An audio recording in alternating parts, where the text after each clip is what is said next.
KF-21 초대형 계약에 당황한 유럽 한국하고 거래하겠다 당황한 일본. KF-21 인니 깃발 삭제 인니 반응.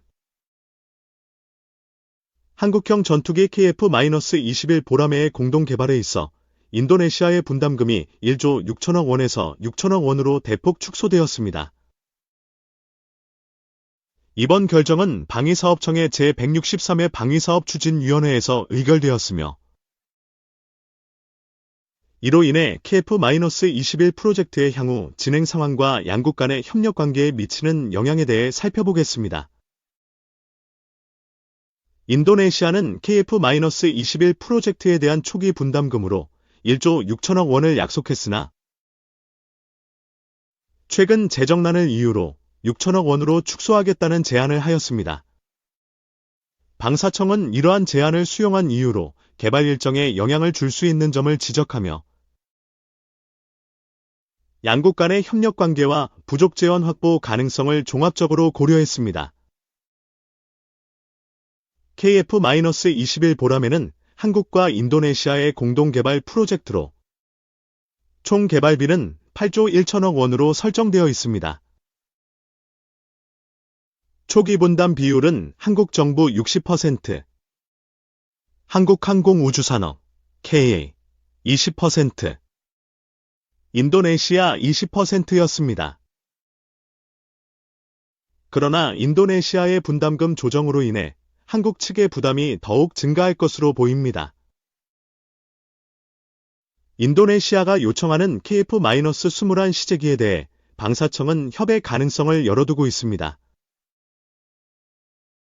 그러나 시제기에 가치가 분담금을 초과할 경우 추가 비용이 발생할 수 있다는 점을 명확히 했습니다. 이는 향후 기술 이전과 관련된 논의에서도 중요한 고려 사항이 될 것입니다. 이번 분담금 축소는 KF-21 개발에 있어 단기적인 재정적 부담을 줄이는 데 기여할 수 있지만 장기적으로는 한국의 방산 산업에 대한 투자와 기술 이전에 영향을 미칠 수 있습니다. 또한 인도네시아의 재정적 어려움은 향후 방산 협력에 대한 신뢰성 문제를 야기할 수 있으며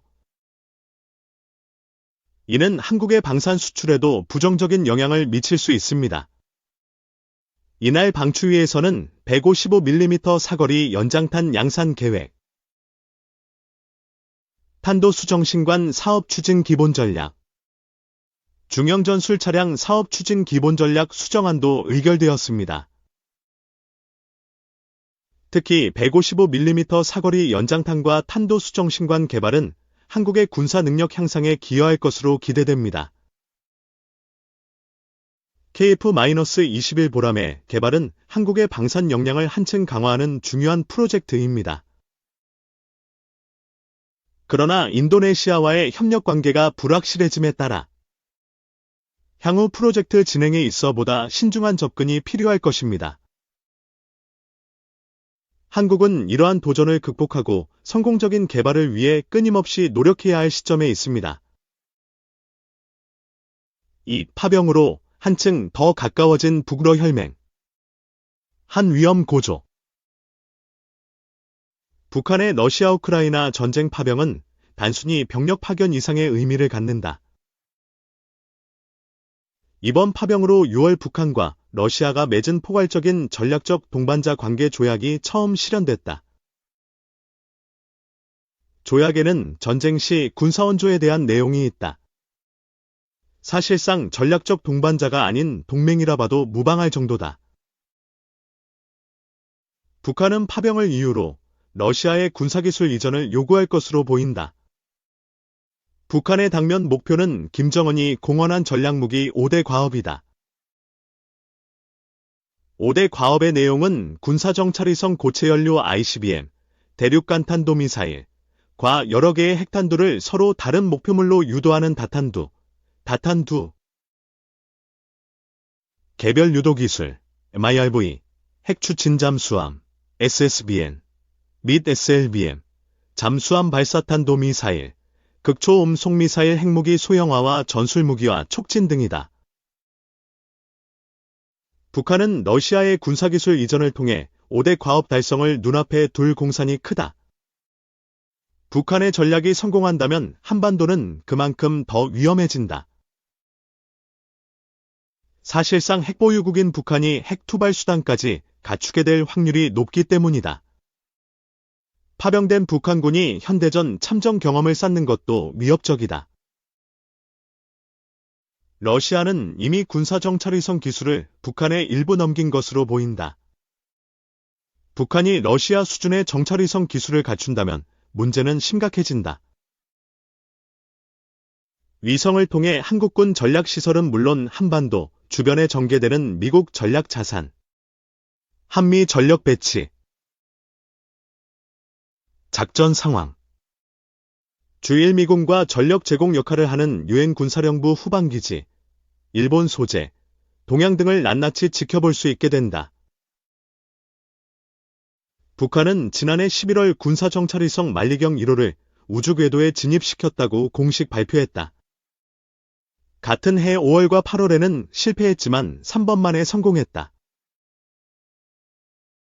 홍민통일연구원 선임연구위원은 지난해 11월 발사 때도 러시아 기술진이 참관했다는 정황이 포착됐다며 이때 러시아가 반정성이 높은 석유 추진제로 바꾸라고 조언하고 기술 지원을 했을 가능성이 높다고 말했다. 이후 올해 5월 북한은 새로운 엔진 체계를 도입한 군사정찰위성 2호기를 발사했으나 2분 만에 공중에서 폭발했다. 국가정보원은 6월 29일 국회 정보위원회 전체회의에서 북한 정찰위성의 신형 엔진에 대해 러시아로부터 지원받은 엔진일 가능성이 크다고 분석한다고 보고했다. 러시아가 완제품 형태의 신형 엔진을 통째로 북한에 제공했을 가능성이 이때 처음 언급됐다. 10월 29일 국회 정보위원회 국정감사에서 국정원은 현재 북한은 첨단 부품 도입, 러시아와의 기술 협력으로 지난 5월 실패한 정찰위성을 다시 발사할 준비를 하고 있는 것으로 보인다고 밝히기도 했다. ICBM 역시 이미 러시아의 기술 지원이 시작된 것으로 보인다. 북한이 지금까지 개발한 ICBM은 액체 연료 기반의 화성 14, 15, 17형과 고체 연료 기반의 화성 18형과 19형으로 구분된다. 북한은 10월 31일 신형 대륙간탄도 미사일 ICBM 화성-19형을 시험 발사했다. 발사 당일 북한은 화성 19형에 대해 화성-18형과 함께 운용될 최종 완결판 대륙간탄도 미사일이라 주장했다. 화성-19형은 러시아의 기술 이전 첫 작품이라는 분석이 나온다. 이번 화성-19형의 뭉툭한 탄두부는 러시아의 액체 연료 ICBM RS-28 사르막과 비슷하다. 일단 추진체는 러시아의 고체 연료 ICBM인 RS-24 야르스와 모양이 비슷하다. 사르막과 야르스는 러시아의 대표적 다탄두형 ICBM으로 대형 핵탄두 최대 10개와 소형 탄두 16개를 탑재한다. 한국군도 이미 러시아 ICBM 기술이 북한에 일부 들어갔을 가능성을 염두에 두고 있다. 김용현 국방부 장관은 11월 11일 국회 국방위원회 전체회의에서 북한이 화성-19형 엔진을 러시아로부터 지원받았을 가능성이 있느냐는 유용원 의원 질의에 그 가능성도 배제하지 않고 있다고 답했다. 북한의 다탄두 개별 목표 설정 재진입체, MIRV, 개발도 시간 문제다. MIRV는 로켓에 여러 탄두를 싣고 대기권 밖에서 분리시켜 각자 다른 목표를 타격하는 무기다. MIRV는 미사일 방어체계, MD의 숙적이라 불린다. 여러 개 탄두를 실을 수 있으니 핵탄두와 함께 MD를 회피할 수 있도록 설계된 디코이 기만체를 발사한다. 미사일 방어체계가 디코이를 공격하는 동안 핵탄두는 타격 목표에 성공적으로 도달할 수 있다. 앞서 언급한 야르스가 MIRV 기술을 도입한 IC입니다. 북한이 이 기술을 이전받아 MIRV를 완성한다면 미국의 MD도 위협할 수 있다. 북한이 시험 발사한 화성 -19호가 머블 탑재용이라는 분석도 나온다. 미국의 대량 살상무기 WMD 전문가 반벤 디펜은 11월 5일 현지 시간 미국 북한 전문 사이트 38노스에 기고한 글에서 화성 -19형의 추진 능력이 같은 고체 연료 ICBM인 화성 -18형보다 향상된 것은 미사일의 크기로 설명된다고 분석했다. 권용수 전 국방대 교수, 해사 34기, 도우머지않아 북한이 다탄두 개별 목표 설정 재진입체, MRV, 능력을 갖출 것이라 예측했다. 북한은 이미 SLBM을 갖추고 있다. 북한은 지난해 9월 6일 중 단거리 SLBM 10발을 탑재할 수 있는 새로운 중형 잠수함인 김구롱 영웅함을 진수했다. 북한이 같은 해 9월 8일 공개한 진수식 사진을 보면 잠수함의 함교 부분에 10개가량의 SLBM 수직 발사관이 보였다. 이 가운데 4개에는 중거리 SLBM인 북극성 -335를, 나머지 6개에는 KN-23, 이스칸데르, 개량 SLBM을 각각 탑재할 것으로 분석됐다. 당면 과제는 SLBM을 실을 핵잠수함 SSBN이다. 북한이 SSBN을 확보한다면 한반도 해역을 넘어 하와이, 괌과 미, 서부 해안까지 넘보게 된다. 최근 러시아가 북한의 SSBN 건조 기술을 제공할 가능성이 높다는 분석이 나왔다. 데니스 와일더 전 백악관 아시아 담당 선임 보좌관은 싱크탱크 전략국제문제연구소 키지이스 가 10월 29일 현지 시간 워싱턴 DC에서 개최한 북한의 대러시아 파병 관련 세미나에서 러시아가 북한의 SSBN 관련 기술을 넘길 수 있다며 북한의 SSBN이 서태평양을 누비고 다닌다면 우리 모두에게 엄청난 골칫거리가 될 건지라고 주장했다. 극초음 속미사일은 이미 완성 단계다. 2021년 9월 이후 5차례에 걸쳐 시험 발사하면서 연료, 추력, 사거리 등을 개선하기 위한 다양한 시도를 계속하고 있다. 4월에 발사한 화성포 -16나형 극초음 속미사일은 고체 연료 엔진과 탄두부의 초음 속이 가능한 활공체 HGV 하이퍼사닉 글라이드 비이켈을 사용해 괌까지 사거리를 늘렸다. 화성포 -16나는 글라이더형 극초음 속미사일로 불규칙한 비행 궤적을 갖고 있어 요격이 어렵고 기습 발사가 가능하다. 지난해 9월 16일 러시아를 방문한 김정은은 세르게이 쇼이구 러시아 전 국방장관 등과 함께 블라디보스토크 국제공항 인근 크네비치 군비행장을 찾아 미그 -31 전투기에 장착된 극초음 속미사일 킨자를 둘러봤다. 러시아어로 단검이란 뜻의 킨자는 블라디미르 푸틴 러시아 대통령이 요격 불가라고 자랑한 최첨 단무기다. 핵탄두를 장착할 수 있고 최대 음속의 10배 이상으로 2000에서 3000km를 날아간다.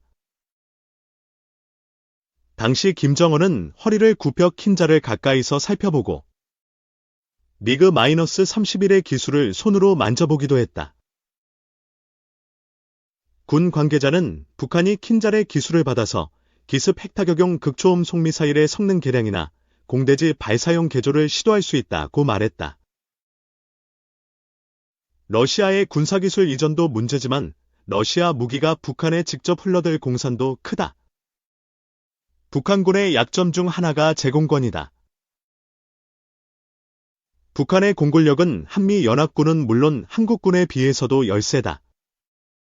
북한의 주력기는 1980년대 초 도입된 미그 -25, 미국의 주력 스텔스 전투기 F-35에 비해서는 성능이 한참 떨어진다. 한국 공군도 F-35를 운영하고 있는 데다 F-15K, F-16을 계속 개조해 써왔다. 지금까지는 북한이 전시 상황에서 한반도 제공권을 확보하기는 불가능에 가까웠다.